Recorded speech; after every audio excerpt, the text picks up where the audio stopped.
A part of, women's basketball history, and it's not, favorable to you, but you can see if you're going to lose to a team like UCLA, you want to lose to a team that just really outworked you, out-executed you, made it very difficult for you to perform at a high level. And it was a direct reflection of what they did to us. Take our next question from Kareem. Just a reminder, no filming within the room. South Carolina's head coach addressed the media following the program's defeat, acknowledging that UCLA came out and disrupted the game on the defensive end while consistently getting what they wanted on offense. When possessions didn't go their way, the opposing squad kept finding the ball again through second-chance situations. The Gamecocks gave effort but simply couldn't match the level UCLA brought, and the better squad won on that particular day. Reflecting on the weekend overall, the coach noted that competing on the final day of the college women's basketball season is something to appreciate regardless of the result. The sport saw tremendous talent, strong coaching, and growing viewership throughout. Just a reminder, no filming within the room. Hey, Dalton, Kareem Copeland, ESPN. Can you kind of sum up a little bit what this weekend was just kind of like for you, the highs of Friday, a rough one today, and a little bit of drama in between? It's great. We got a chance to play on the last day of college women's basketball, a season of a lot of great basketball, great talent, great coaching, just great viewership, great. The reality of competing at this level means that with so many capable programs and players across the country, the odds of winning it all in any given year are never guaranteed. The goal becomes returning to this stage consistently because repeated appearances naturally increase the likelihood of eventually cutting down the nets.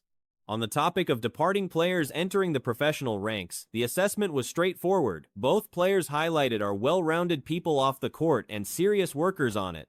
They arrive early, stay late, and hold themselves accountable.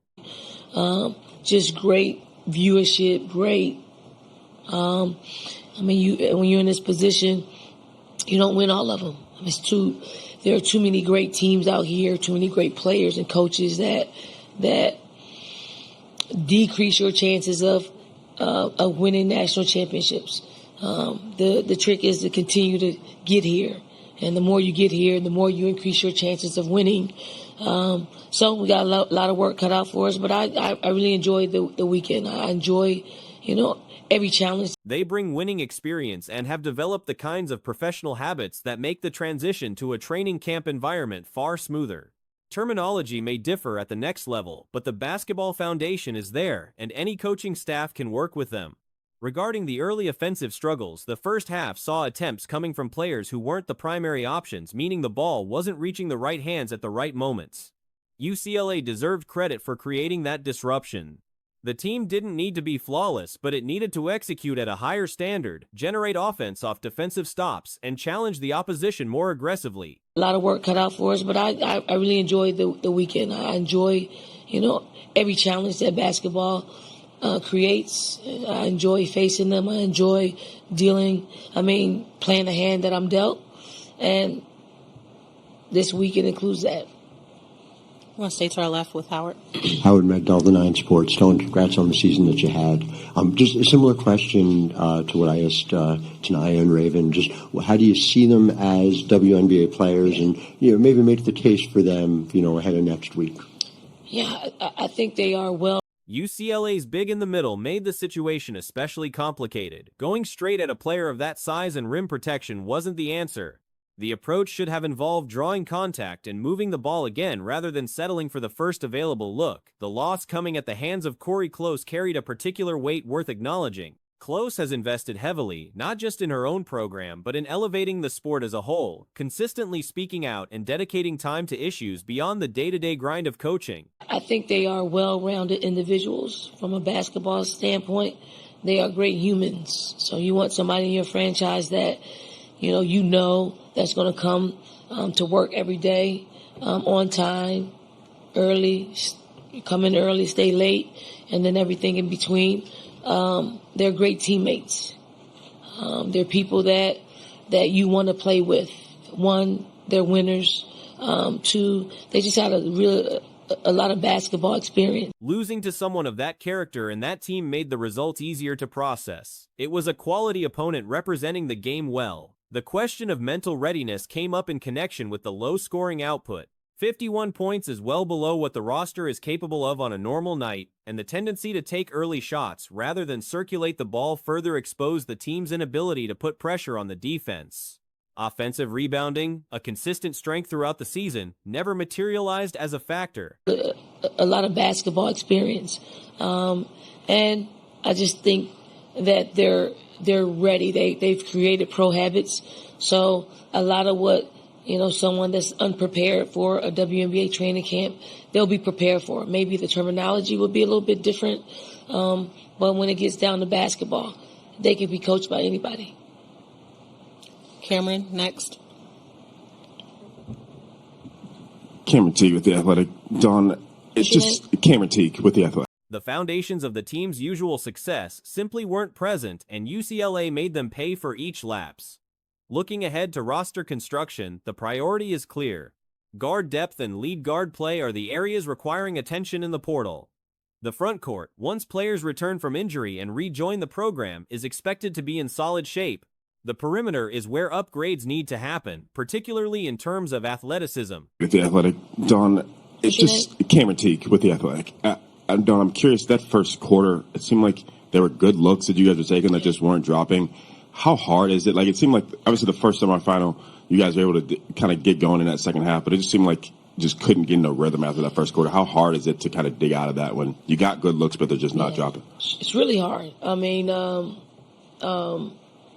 thought the first quarter, first half, we had a lot of people taking shots that, aren't normal for us. On the broader question of where the sport goes from here, two areas stood out: the transfer portal and the developing free agency structure within the college game present ongoing challenges in terms of roster management.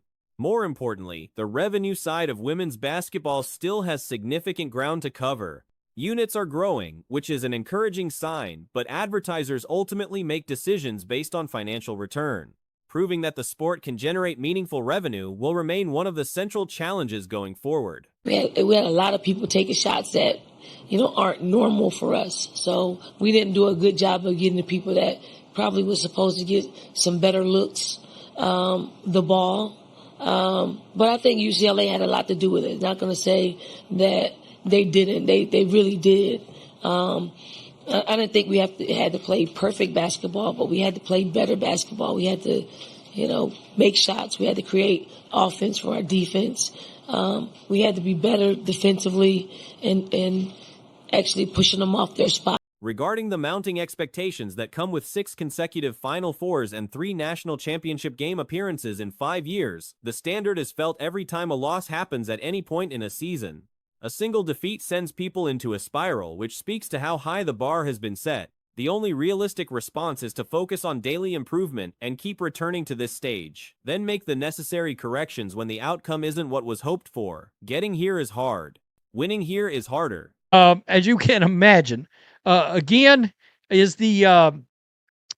are all the thank you cards filled out? And somebody literally made an AI picture of the Caitlin Clark thank you card that should go out to Caitlin from every player in the league as part of the Caitlin Clark stimulus package, as my boy Ben Daniel would call it. Yeah, he's not wrong. He's not wrong. Let's look at this. This is hilarious. Notable. The task is to keep showing up and figure out how to finish it.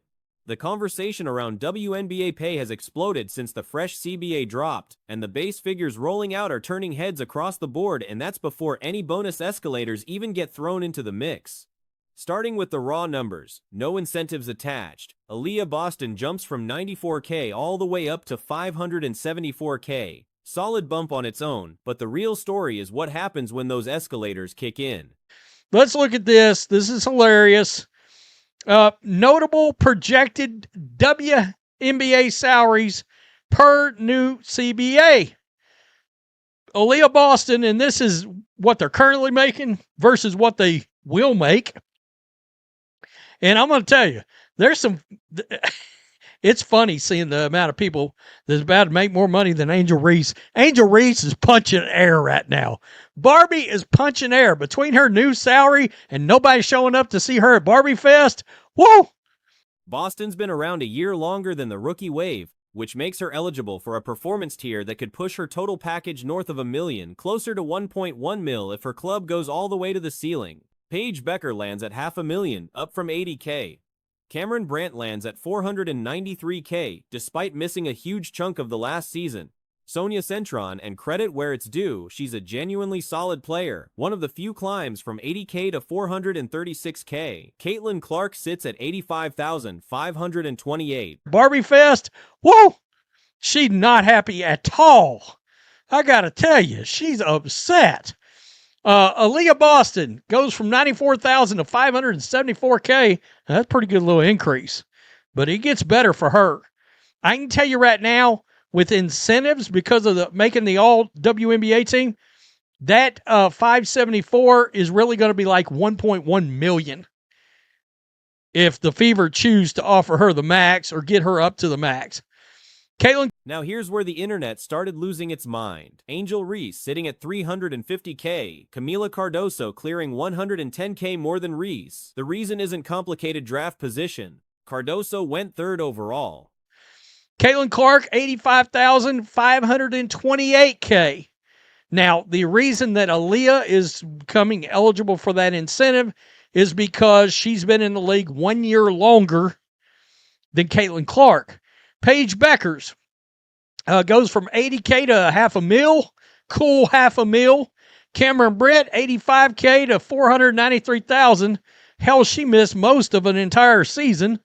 Sonia Centron, $80K to $400,000. Reese went 7th. That's how the scale works. Diamond Miller comes in at number 2 on the spot track breakdown, sitting ahead of Clark on the list. People were visibly confused by that one. The AI-generated thank you card circulating online captured the moment pretty well. A message from the players of the league to Clark, crediting her energy and historic impact on the league. Centron, $80K to $436K. You know what we don't do? We don't talk about how good she is. Centron, pretty good player. I got to be honest. I can't say that about a lot of people in the league, but it's a pretty good player. Angel Reese, $75K to $350K. That's still a pretty good little pay bump, I'd say. Spot Track even put in here, base value escalators are not included in this. The irony being that no such card would ever exist in real life, which is exactly why it spread. The reality of Clark's financial contribution to the league's visibility, attendance, and now this media rights windfall isn't really being acknowledged openly by the people who benefited most from it. Are not included in this.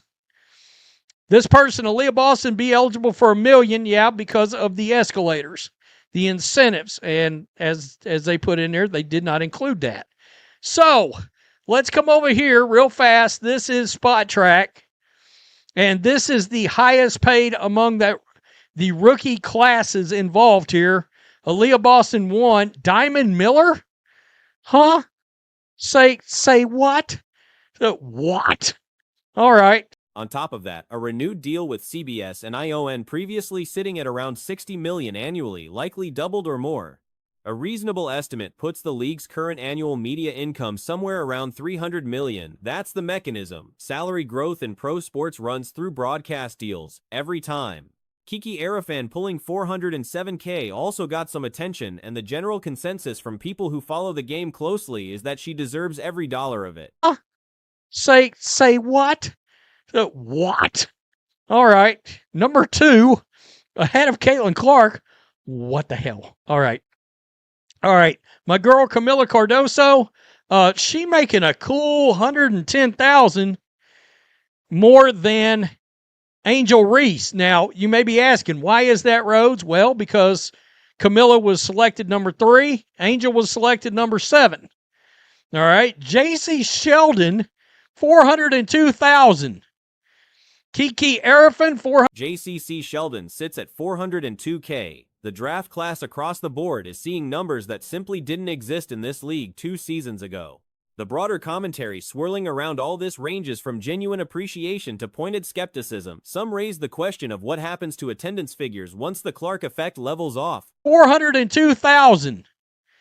Kiki Arifin, 407,000. She's a hell of a player, too.